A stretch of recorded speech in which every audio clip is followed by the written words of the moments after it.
onde a presença do Senhor é notória em nosso meio. Eu louvo a Deus sobre cada vida que está aqui presente. Tenho eu o entendimento que nada foge da potente mão do Senhor. Que tudo o que acontece ligado aqui nessa terra, como foi dito, é entregue e ligado no céu. Você que pode, abra sua Bíblia em 2 Timóteo. Aleluia, Deus é bom. O que seria de nós sem a presença do Senhor?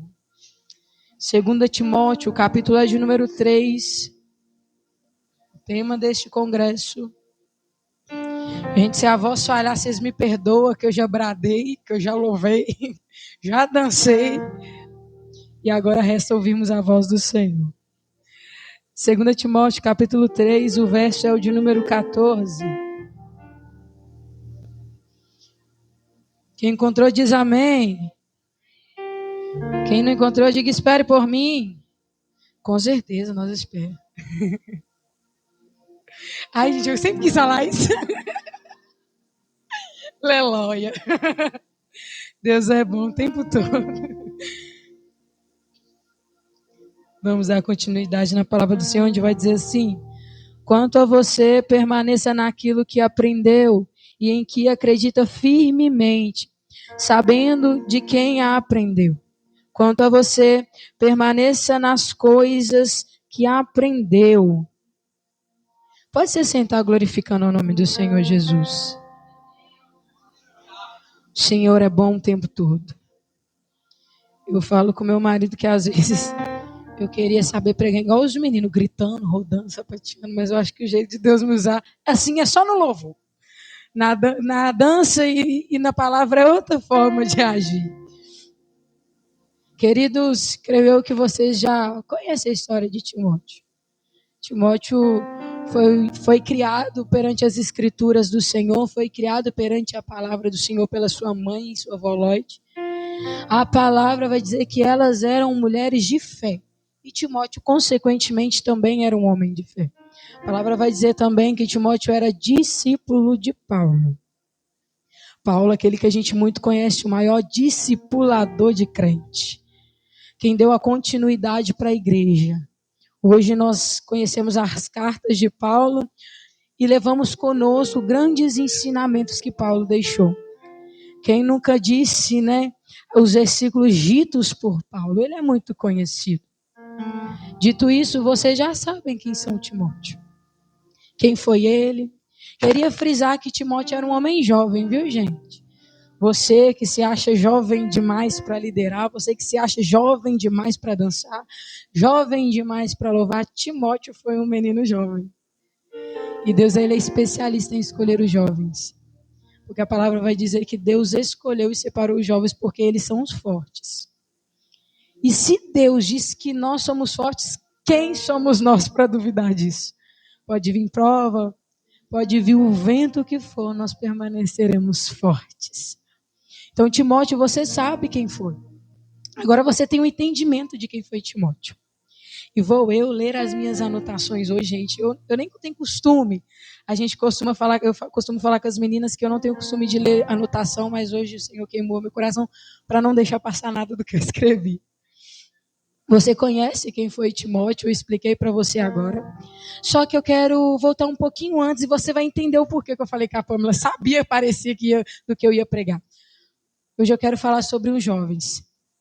Quero falar sobre Sadraque, Mesaque e Abednego, que esses foram nomes dados pelo povo da Babilônia. E também quero falar de Daniel. Eu quero falar de jovens a qual o Senhor separou e escolheu para fazer a diferença. Não se preocupe, vou voltar em Timóteo, a gente vai comparar, vai conversar sobre ele, mas hoje, agora, eu quero falar sobre Daniel. Daniel foi um homem a qual orou, nós conhecemos muito o jejum de Daniel. Nós conhecemos muito as orações que Daniel fez pelo seu povo. Daniel, nós conhecemos da história que ele foi jogado na cova dos leões e o leão não o comeu. O leão foi obrigado a fazer um jejum. Isso a gente já sabe. Mas certa vez, o povo de Jerusalém foi cativo. O povo de Judá foi cativo. E sendo cativos, Alguns, por não saberem lei, nem ser letrados, eles viravam escravos. Mas Sadraque, Mesaque e Abidnego foram diferentes. Porque eles sabiam daquilo que eles falavam. Porque não sei se você já parou para pensar consigo mesmo. Como é que Daniel negou um prato do rei? Sendo que pessoa presa não come nada bom do rei. Até hoje eu não conheci um cativo que comia coisas boas. Come o resto. Quem está preso come resto, gente. E eles, por serem conhecidos, saber daquilo que eles estavam falando, ter uma grande sabedoria, o rei foi esperto. Disse, não, vou manter aqui perto, né? Vou manter perto aqueles que conhecem. Vou manter perto aqueles que vão fazer o meu reino frutificar. Você vê, até o descrente entende que quando a mão de Deus está ali, tem que frutificar. Até quando alguém está descrente e a presença do Senhor está com alguém, perto de alguém descrente, algo tem que acontecer. Olha para você ver, Nabucodonosor sabia que ele tendo eles por perto, alguma coisa boa ia acontecer. E por isso que eles tinham algumas regalias no reino. Por isso que o soldado vai virar para Daniel e falar, não, você pode comer tudo. Na minha mente pregadora, quando ele falou que Daniel falou assim, eu não vou comer. Não vou comer dessa carne. E que o soldado vira para Daniel e fala, como assim? Todo mundo vai estar sorrindo e você vai estar triste. Todo mundo vai estar comendo do bom e do melhor. E por que você seria diferente? Então, eu tenho uma visão que quando levaram Daniel para esse recinto, podendo comer essas regalias, mesmo estando cativo, era o rei querendo fazer com que ele se sentisse à vontade. Não sei se você foi na casa de alguém, eu já fui visita em muito lugar, graças a Deus por isso. Que alguém te recebe com um lanche, com uma oração, uma risada. E é isso que o rei queria fazer. Eu vou receber eles bem. Primeiro que eles são letrados, eu quero gente letrada perto de mim. Eu vou receber eles bem para que eles se sintam em casa. Para que eles não sintem falta de onde ele veio. Para que eles não sintem falta de Jerusalém. Só que o perigo está aí. Já foi dito aqui, nós não somos iguais. Só que eu me pergunto, o porquê que Daniel negou? Porque se você for estudar mais a fundo, os judeus tomavam vinho. Jesus é uma prova disso, ele tomava. Eles comiam de carne. Não qualquer carne, mas comiam. E eu me pergunto o porquê que ele negou. Por que ele não queria comer esse prato? Há uma tradição que eles não comiam qualquer carne. Júlia, como é que era preparada essa carne? A carne, para ser comida por um judeu, ela precisava ser queimada em holocausto. Ela precisava ser tirado dela o melhor, fazer uma sangria, tirar o sangue do novilho, oferecida em holocausto, oferecida em sacrifício, e aí sim podia se comer. Aí sim os judeus poderiam se alimentar daquela carne. Então eu entendo que Daniel não é que ele não podia comer daquela carne que havia no rei. Mas ele não comeu porque ele não sabia como estava sendo preparado. Ele não sabia como é que eles fizeram para aquela carne chegar ali naquele momento. E eu quero te dizer mais um conselho, querida, aqui nessa noite. Não come daquilo que todo mundo te oferece, não. Não falo de algo carnal, mas eu falo de algo espiritual. Nem tudo que é oferecido para ti é algo vindo do Senhor. Nem tudo que é entregue nas suas mãos foi o Senhor quem ofertou. E Daniel tinha esse discernimento. Eu falo que um dos dons que a igreja tem perdido, infelizmente, porque quer dom de línguas, quer dom de interpretação, mas o maior dom e mais valioso de todos eles é o discernimento, porque nós precisamos dele para todos os restantes dos dons, para saber se é ou se não é do Senhor, e Daniel tinha isso. Ele sabia que aquele prato não era para ele. Ele sabia que aquilo que ele ia comer não ia trazer vida para ele. O holocausto, querido, naquele tempo, Era como se fosse uma aliança que Deus renovava com o povo sempre que fosse sacrificado. Se alguém pecasse, sacrificasse um novilho, era como se Deus estivesse limpando eles. A tradição fazia isso. Quando um novilho era ofertado, quando uma oferta era ofertada em holocausto, eles entendiam que era uma fidelidade que eles tinham ao Senhor. Eles falaram: eu pequei, Senhor, mas eu vou lá, vou oferecer o meu sacrifício, o Senhor vai me purificar e eu vou renovar a minha aliança contigo. Então, um sacrifício naquela época, uma carne, não era qualquer carne. Eles não comiam qualquer coisa. Eles sabiam que todas as vezes que eles estivessem comendo uma carne de holocausto, uma carne de sacrifício, eles estavam renovando a sua aliança com Cristo. Eles estavam renovando a sua aliança com o Senhor. Eles estavam afirmando a sua identidade no Senhor. Então Daniel entendia que não se tratava somente de comer uma comida, se tratava de renunciar à sua identidade. E eu quero te perguntar, o que você tem comido? Timóteo entendia que nem tudo era para ele.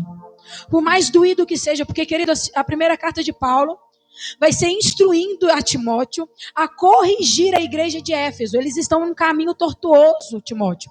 Fala para eles saírem desse caminho.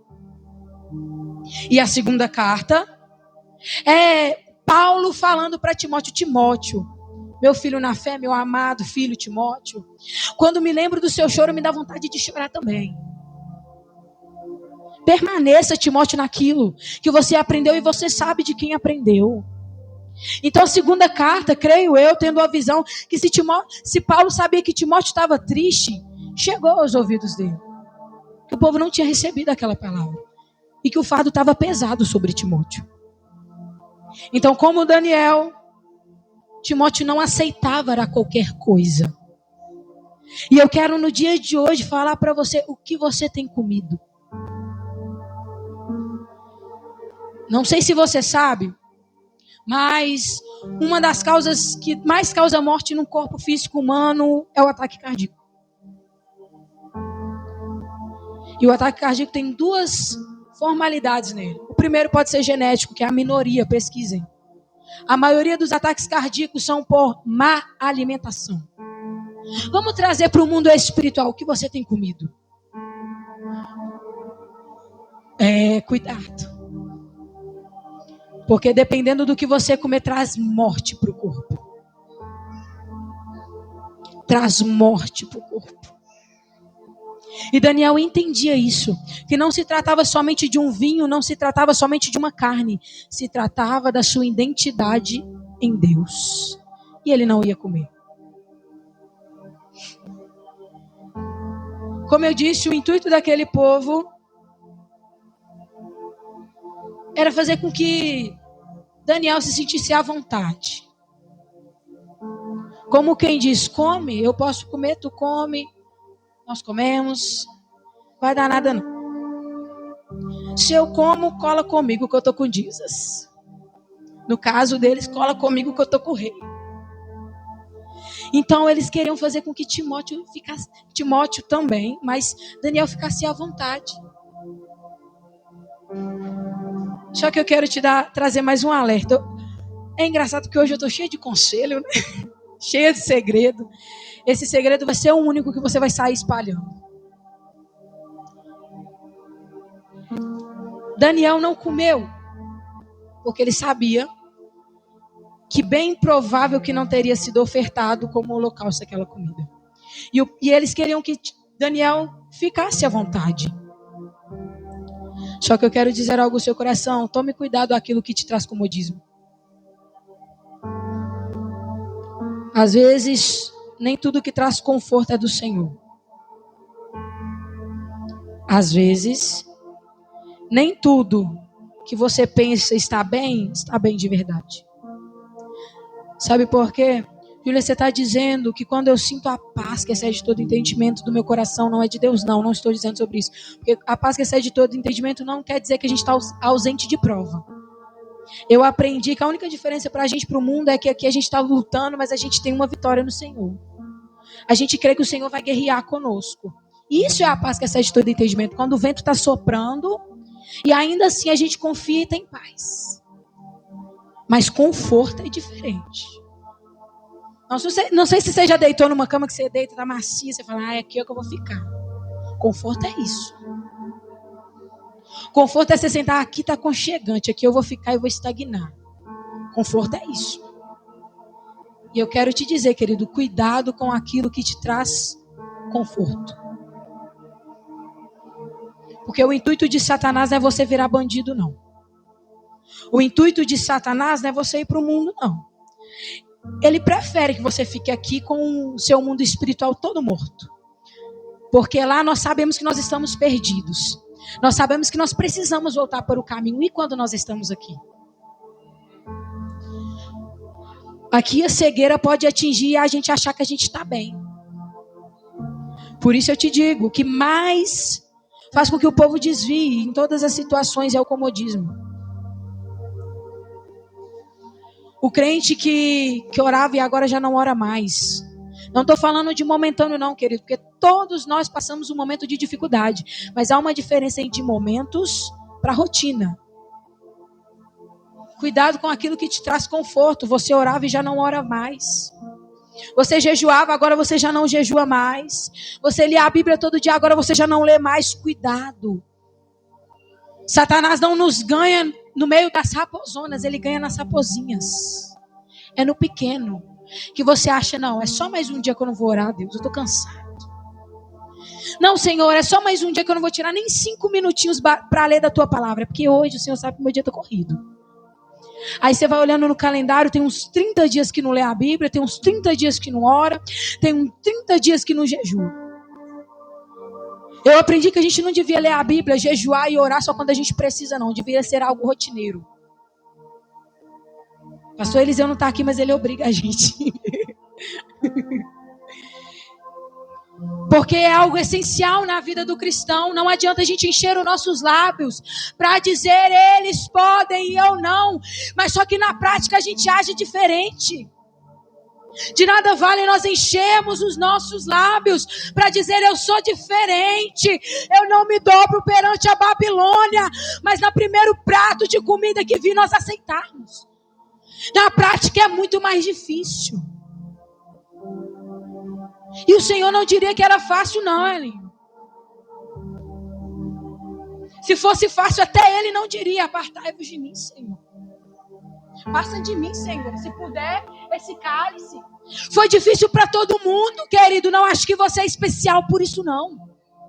Júlia, você está menosprezando a minha dor, não. Mas desistir por conta de uma dor é renunciar uma cruz. Era esquecer que Jesus renunciou todas as coisas. Jesus sofreu por você. Minha mãe, ela tem um jeito de do nada me dar um... Chega pra cá. Um dia que nós estávamos falando assim, nossa, não tô afim, hoje eu tô cansado, não quero ir no culto não, tô cansado. Vim embora pra casa, vim pro culto, minha mãe, vou não.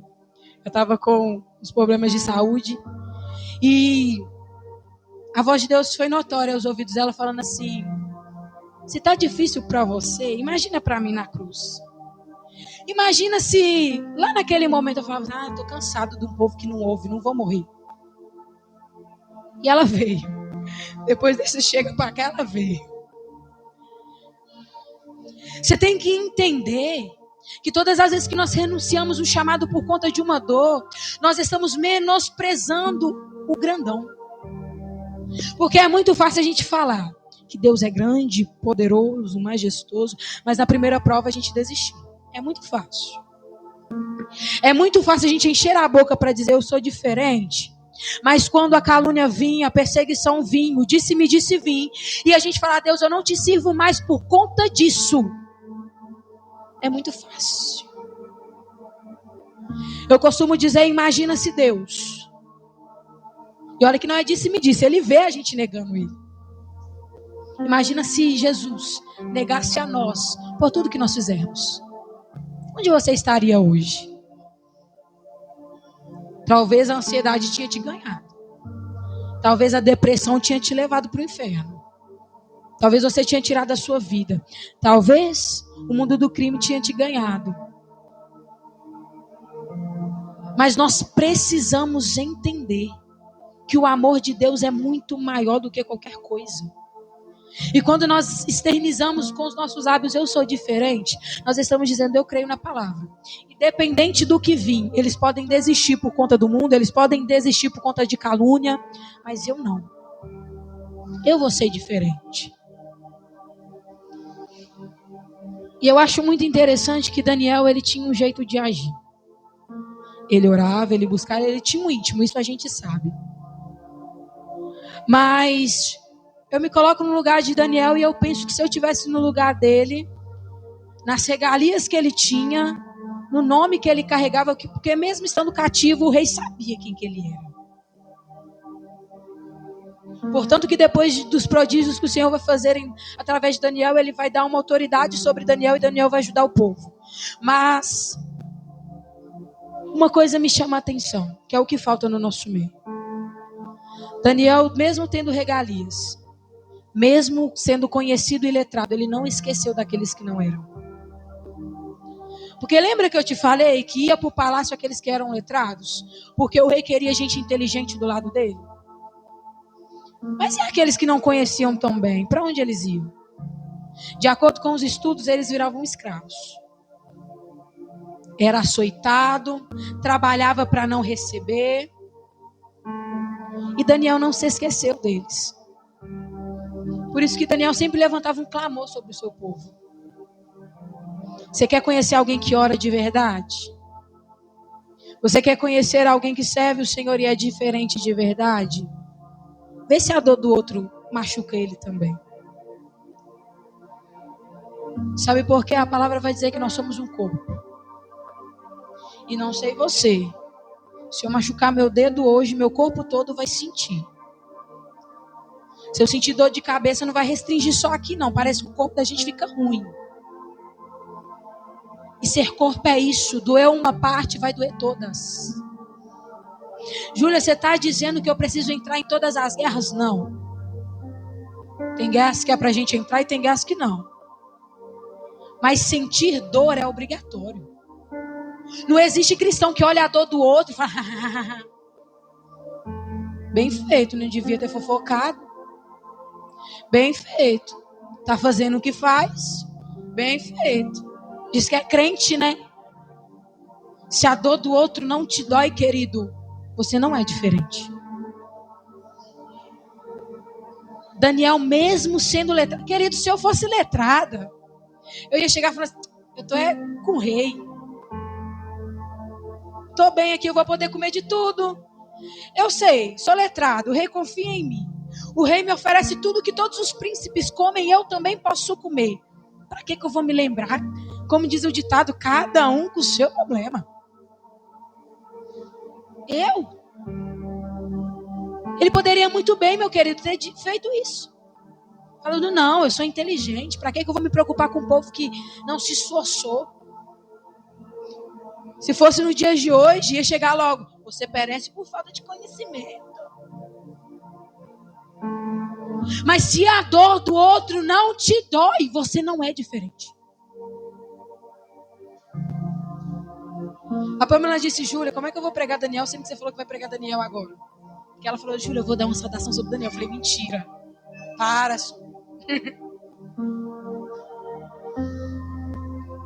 Mas é a própria confirmação do Senhor. Não sei se você reparou, nem comentei com a Larissa, que a Manu ia cantar Renovo. E a bichinha, Júlia, eu tô sentindo de cantar Renovo. Falei, vai com Deus. É a própria confirmação. Sabe por quê? A gente está acostumado. Eu sei que vai doer, mas como diz o Elinho, vai doer mais? Vai sarar. Eu sei que a gente está acostumado com quem grita. Com quem profetiza a chave de carro. Com quem diz, estende o dedo e fala, eis que te diz o Senhor. Com quem fala, eu sou pastor na casa. Mas, não sei você, mas eu fui ganhado por ensinamentos assim. Certa vez uma menina chegou em mim e falou assim, Júlia, bora pra igreja? Eu falei, nem. Eu tinha um pavor de crente, irmão. Achava que era uma coisa chata. E ela falou, bora pra igreja? Eu falei, vamos. Chegou lá, vi a dança, encantei. Falei, gente, acho que é meu lugar ali. Que a bichinha tava dançando. Glórias. Eu olhei as meninas e falei, gente, eu acho que esse lugar aqui é pra mim. Falei, elas exalam algo diferente. Eu enfrentava, querido, um vazio que nada preenchia e eu olhei pra elas e falei, não, mas elas estão bem demais. Sabia dar provas de algumas e mesmo assim estava dançando sorrindo. Falei, uai, eu tô bem, tô sentindo vazio. Elas estão mal, elas estão felizes. O que elas carregam? E foi por conta dessas pequenas coisas que Deus me encontrou. Eu encontrei a Jesus. Sinto muito se o que você queria ouvir hoje era alguém gritando. Sinto muito se o que você queria ouvir hoje era rajada de línguas. Hoje o que a gente tem é ensinamento. Hoje eu vim te mostrar que ainda há possibilidade da gente ser diferente. Querido, se coloque no lugar de Timóteo. Você aguentaria? Para Paulo gemer, falando assim que chora com ele, só de lembrar das suas lágrimas, algo muito sério tinha que estar acontecendo. Para Paulo escrever uma carta inteira dizendo para Timóteo permanecer, algo muito sério estava acontecendo. Só que o incrível é que Paulo não escrevia essa carta na bênção. A gente imagina combati um bom combate. A gente imagina que alguém está bem falando isso, não é? A gente não imagina alguém que está prestes a ser morto. A gente não imagina alguém que foi açoitado. Porque era costume, queridos. Assim como fizeram com Jesus, Jesus foi pior. Mas assim como fizeram com Jesus, era costume. Antes da pessoa ser presa, eles açoitavam. Se coloque no lugar de Timóteo. Você aguentaria liderar uma igreja onde está perdida, você profetiza e eles não te escutam? Mas Paulo já estava no auge da sabedoria e entendia que tendo Deus ele tinha tudo. Que estando na presença, ele estaria no melhor lugar. Que não seria cadeias que o prenderia. Aos olhos carnais ele poderia estar preso, mas nos olhos espirituais ele estava liberto. Então foi muito difícil aquilo que Timóteo passou. Mas mesmo assim ele permaneceu diferente. Paulo vai dizer assim, em 1 Coríntios, capítulo 9, versículo 26. Portanto, eu corro como quem corre, não corro como quem corre sem alvo. Portanto, eu não corro como alguém que corre sem alvo. Eu não luto como alguém que esmurra o ar. Era Timóteo falando para a igreja. Às vezes vocês estão cansados porque vocês estão gastando a sua força onde não era para gastar.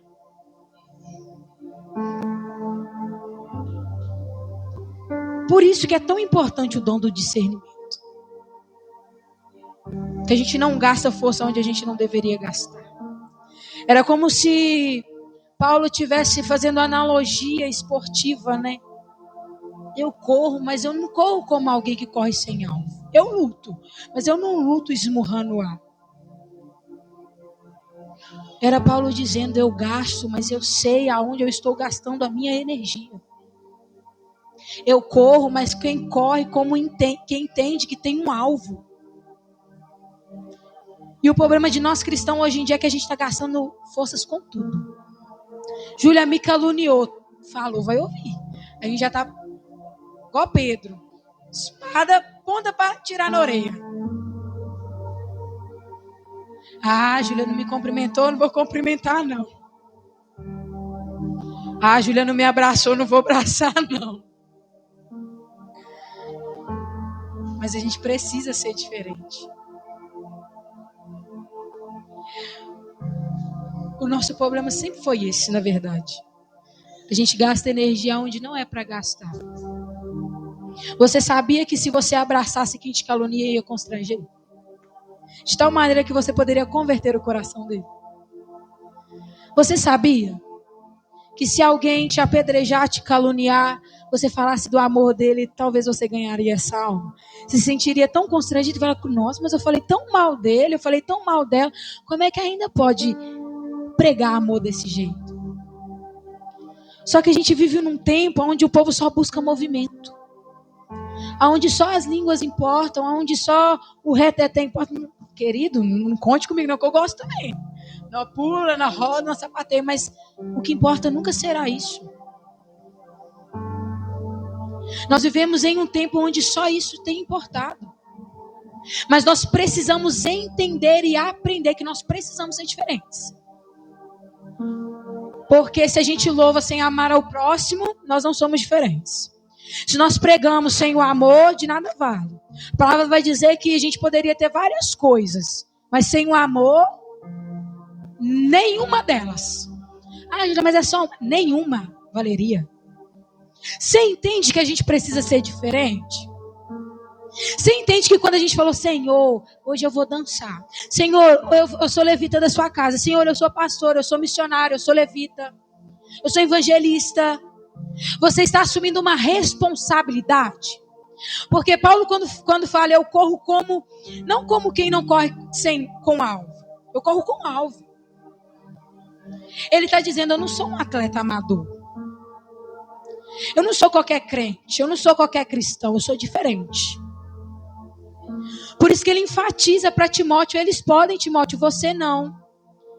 Só que o problema é que a gente prefere o externo.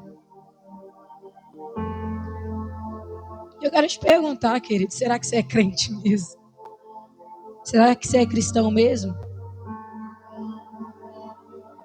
Se eu te perguntar, você é diferente mesmo perante tudo que eu falei aqui?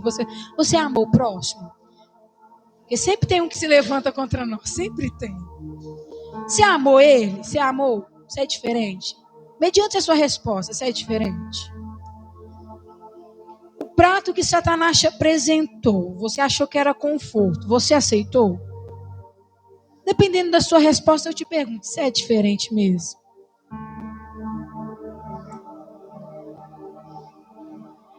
Mediante a tudo isso que eu falei, meu querido, se questione dentro do seu coração. Fala assim, será que eu sou diferente? Eu parei para pensar aqui. Tem um irmão que me importuna, que eu fico para morrer. Nunca dei uma palavra de Deus para a vida dele. Será que eu sou diferente mesmo? Ah, Senhor, eu achei que era algo do Senhor. Nem orei por direcionamento e aceitei o prato. Agora eu parei para pensar. Será que eu sou diferente mesmo? Porque, querido, sabe por que eu enfatizo que não é pelo rodar, nem pelo louvar, nem pelo dançar que a gente chama a atenção de Deus? Porque vai chegar um dia que o Senhor virá como juiz. E tem muita gente que vai estar lá falando, Senhor, eu louvei. Nossa, Senhor, mas eu dançava, recebi várias profecias falando que eu dançava lindamente. Senhor, eu expulsei demônios em teu nome. Mas aí que tá, no nome de Jesus a gente faz, até o descrente faz. Por isso eu enfatizo que a gente precisa ser diferente. Porque chegar naquele dia não vai ser as obras, meu querido, que vai te salvar. As obras vai definir o seu galardão, mas não vai te salvar. O que vai te salvar é ter dado fruto. A palavra vai dizer assim que toda árvore que não tem fruto, ela é cortada e lançada no fogo. Você já parou para pensar que se falou que se tem árvore é porque cresceu, né? Porque ninguém chama a semente de árvore. Se falou árvore é porque está crescido. Se falou que é árvore é porque é bem provável que já teve a fase da folha, que gera sombra. Mas o Senhor nunca se importou com as obras, meu querido. Porque Ele sabe que quando profetiza no nome dEle acontece. A palavra vai dizer que tudo o que fizeres em meu nome. Querido, o nome dEle estando vai acontecer. A arca teve na casa de um certo homem que Deus abençoou abundantemente. Não precisou nenhum profeta levantar e falar, Deus vai fazer. A presença estava e aconteceu. Por isso que a gente não é salvo por obras. Por isso que reteté não te salva. Por isso que dançar não te salva. Por isso que louvar não te salva. Mas ter raiz. Isso vai te ajudar a ser salvo. Por isso que Deus vai falar: toda árvore que não dá fruto eu corto e lanço no fogo. Não é a ausência de ser árvore. Não é a ausência de ter folha. É a ausência de fruto. E só gera fruto a árvore que tem raiz boa. Por isso eu falei isso no louvor e torno a repetir. Deus não se importa no seu tempo de evidência. Deus se importa se você tem raiz. Por isso eu te digo, querido, seja diferente. Seja diferente. Para encerrar, não vou tomar muito tempo. Vocês conhecem esse versículo que Paulo vai falar assim: combate um bom combate. E como foi ministrado também por nós na dança, Paulo nunca externalizou sua morte como algo triste. Ele sempre levou sua morte com alegria. Uma coisa difícil, gente. Se chegasse alguém e falasse: hoje você vai de arrasta para cima. Hoje você vira estampa de camisa. Será que você estaria tranquilo? Paulo não. Paulo ele levou essa morte com alegria. Ele falava: Timóteo, vem sofrer comigo. Feito às trincheiras de um homem na guerra. Ele diz para o povo, para Timóteo assim: Timóteo, se envergonhe comigo. Ao pregar essa palavra, ao pregar esse Cristo. Ele nunca levou a sua morte com tristeza, ele levou a sua morte com alegria. E eu vou citar algo que alguns bem provável que já escutou, mas eu torno a dizer, sempre é bom lembrar. Certa vez Billy Graham vai estar sendo entrevistado por uma jornalista. Não sei se você conhece quem é Billy Graham. Billy Graham foi aquele que disse: o maior avivamento virá do Brasil. Foi ele, viu, gente? Billy Graham está com uma jornalista e a jornalista vai perguntar a Billy Graham assim: Billy Graham, e se não existisse a recompensa do céu? E se não existisse essas tais ruas de ouro? Billy Graham vai estampar um sorriso tão grande no rosto e vai dizer: mesmo se não existir essa tal recompensa, foi um prazer servir a esse Deus. Foi um prazer servir a esse Cristo. Talvez você esteja passando por um momento que talvez você se encontre como Timóteo, pregando para um povo onde está seguindo caminhos tortuosos, está sendo perseguido por isso. Digo a você: suporte, permaneça, pois haverá uma recompensa nos céus. E mesmo se não houvesse, diga do fundo do coração: como foi bom servir a esse Deus. O quão foi bom ser salvo de uma depressão. Fala a verdade, querido. Mesmo se não existisse o céu, eu ia ficar feliz, pois porventura eu estaria morta hoje. Por isso que mesmo se não existisse o céu, nós devemos nos alegrar. Porque nós levamos uma vida feliz.